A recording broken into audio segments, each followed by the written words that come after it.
Guardians of the Rift can be a little bit confusing the first time you come here, so let's go through the requirements that you're gonna need first.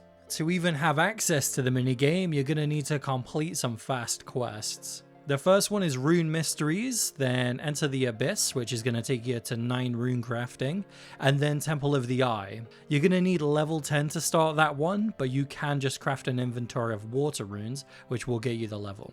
After you complete Temple of the Eye, you're going to be boosted all the way to 27 rune crafting as well. Now, during the minigame, certain portals to runecrafting altars are going to open up, and a few of them are locked behind quests and level requirements, which I've got up on screen.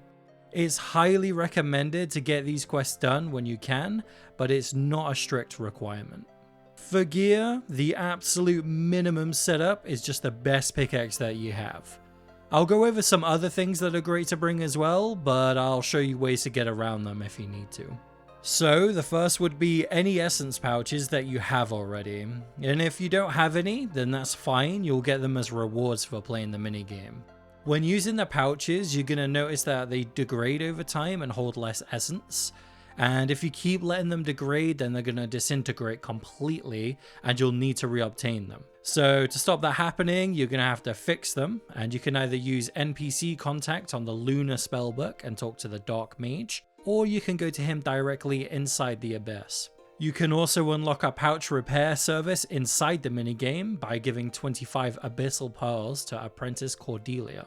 After that, repairs cost just 1 pearl each, and you can get pearls as rewards, which I'll explain later.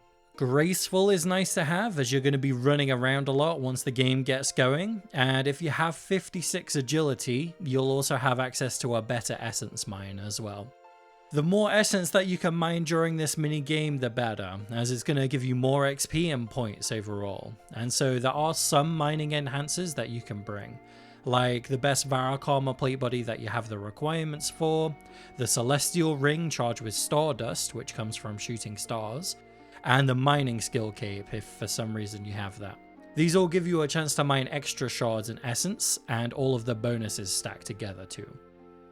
The best upgrade that you can have here though is the Lunar spellbook and 82 magic, which will help with getting max points per game. You'll be able to use NPC contact, which I talked about earlier, as well as magic imbue, which at level 82 lets you create combination runes, which will reward more elemental points. I'll talk more about this in a bit, but if you're using magic imbue, then you're also going to need to stock up on binding necklaces. I personally used a few hundred of them from 70 to 99 here. Also, bring a rune pouch to free up space and keep the air runes in your inventory.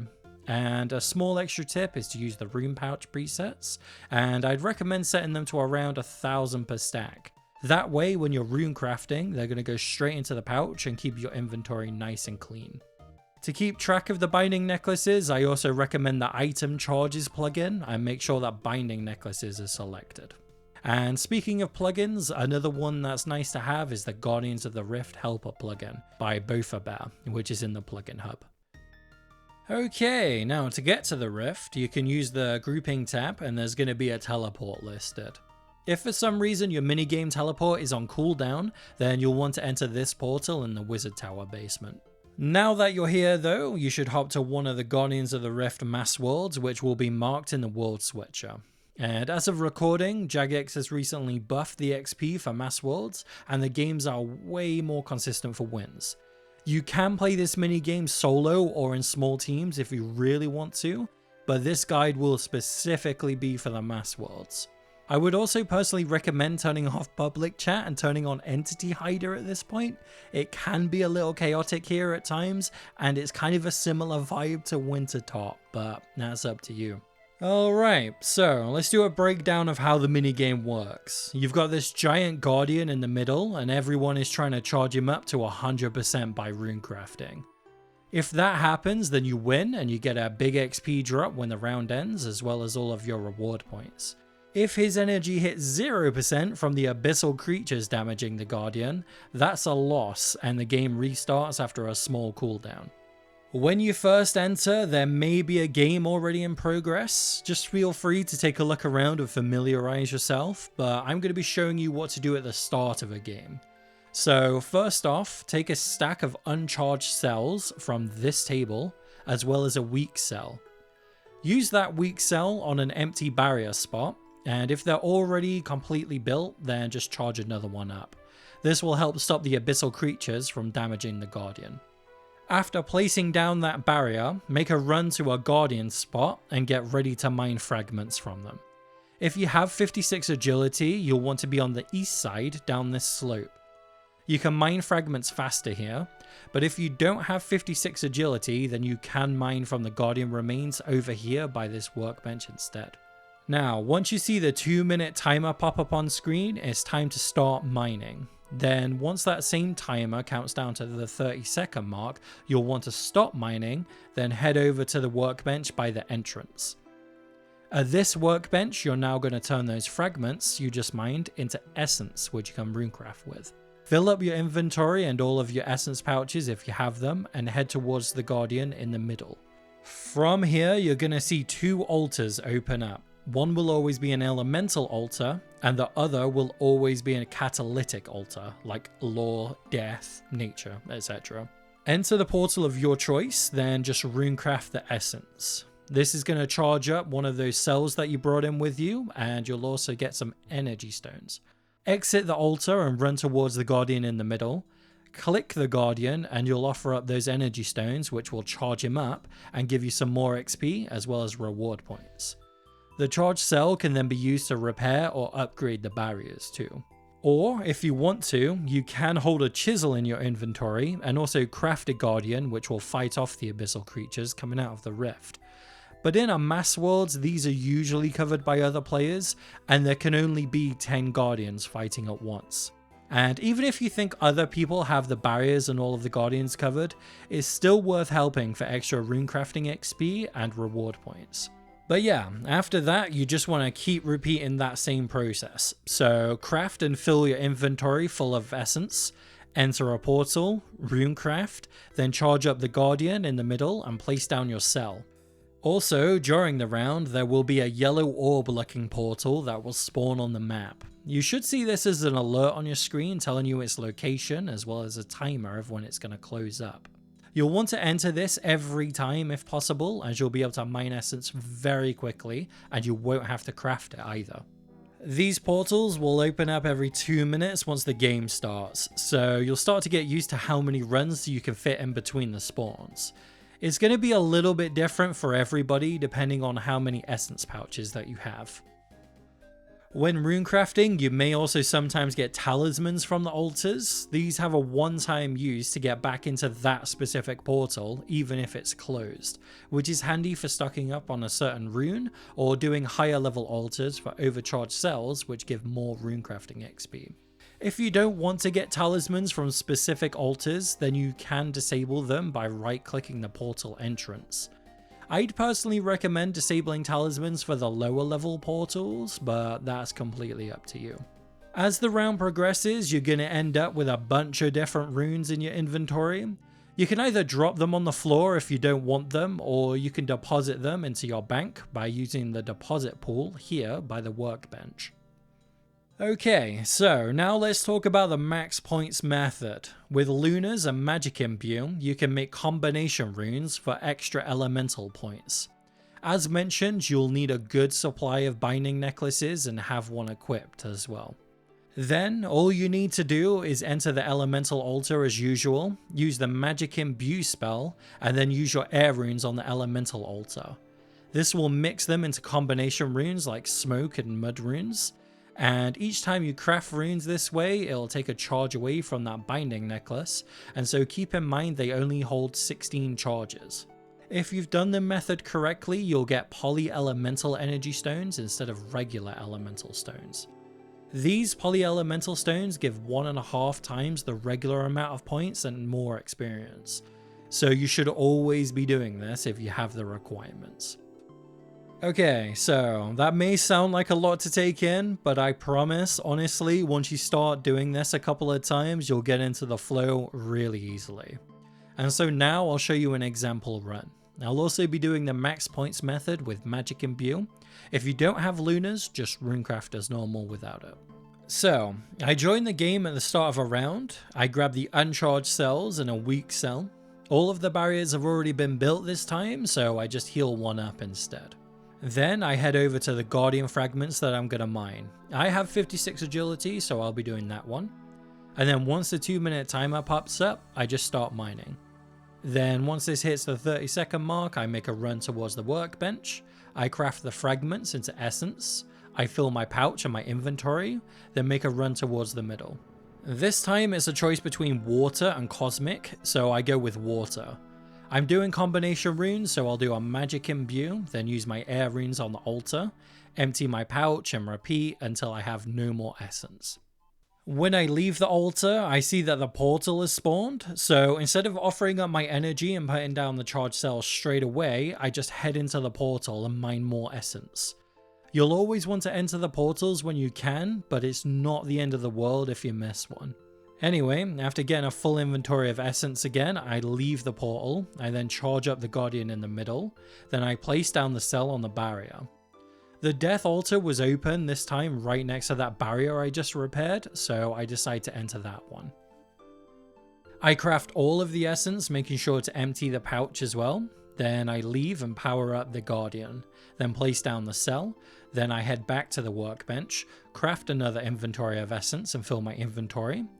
Strangely enough, the choice was between water and cosmic again, so I chose water, making sure to magic imbue, then use the air runes on the altar. Again, if you don't have magic imbue, just runecraft as normal. Anyway, I then leave, charge up the Guardian, and then place down the cell on the barrier. I know the portal is about to spawn, so I just wait it out a little bit and then make a run for it. I then mine another inventory of essence, fill up my pouches, and when I leave the mine this time, I'm not really happy with the rune choices, and I see that they're about to change in a few seconds, so I decide to wait it out. Then the fire portal opens up, so I enter that one. I do a magic imbue, use the air runes on the altar, empty the essence pouches, repeat, and then leave. I then charge up the Guardian and use the cell on the barrier. And I now notice that my elemental points are almost at 1,000, which is the maximum amount, so I want to focus catalytic for the rest of the round. I run to the workbench, start crafting my essence, and this time I don't have enough fragments to get a full inventory. So if this happens, I just run to the Guardian remains next to the workbench and mine some more. I really only need a couple dozen more to fill up the inventory, so once I have enough, I head back to the bench, craft more essence, and then head towards the middle and go for the lore altar this time.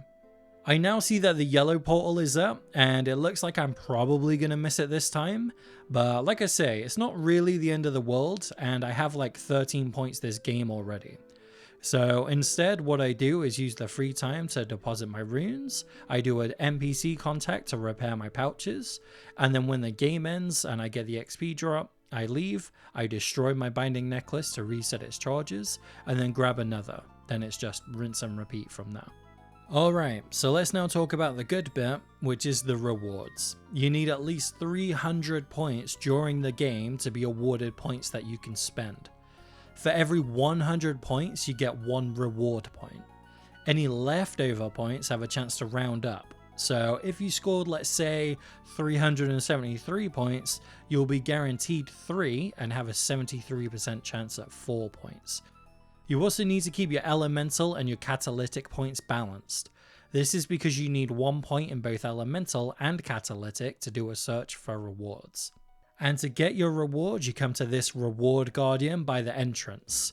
And just like Wintertot and Temperos here, there is a normal and a big search. The big search will pull 5 rewards at a time. The standard loot is various runes and talismans. If you're missing an essence pouch, there's a chance you're going to get one from here. And you're also going to get a lot of abyssal pearls, which is the currency used here to buy the skilling outfit, the ring of the elements, and the Guardian's Eye, as well as that repair service that I mentioned earlier. The skilling outfit doesn't give any XP bonus, but instead allows you to craft bonus runes. It's a 10% bonus per piece, and when you have the full set on, it gives an extra 20% set effect for a total of 60% bonus runes. If you're using the Varrock armor plate body, I recommend buying the robe top last. The Ring of the Elements lets you teleport to any of the elemental altars in the game, which is handy for clue scroll locations and get into the lumberyard quickly. The Guardian's Eye lets you transmog the regular runecrafting pet into the Greatish Guardian variant. And another somewhat common reward that you're going to get is intricate pouches. These have their own loot table, mostly runes, XP lamps, and a 1 in 10 chance for a hard clue. But there's 2 other log slots that you can get. The Lost Bag, which is just a cosmetic, and the Tarnished Locket. And if you take this locket to the Lumbridge Guide, he'll swap it for an Amulet of the Eye, which gives you unlimited teleports to the Rift. You will also pull Abyssal Dyes. There's 3 different colors, and you can use these to recolor the outfit, minus the boots. You can also recolor the Amulet of the Eye, and you can also recolor the Lost Bag as well. If you talk to Apprentice Felix, you can swap for different dye colors, or you can sell them to him for 50 pearls each. Keep in mind you cannot get the log slots for swapping dyes.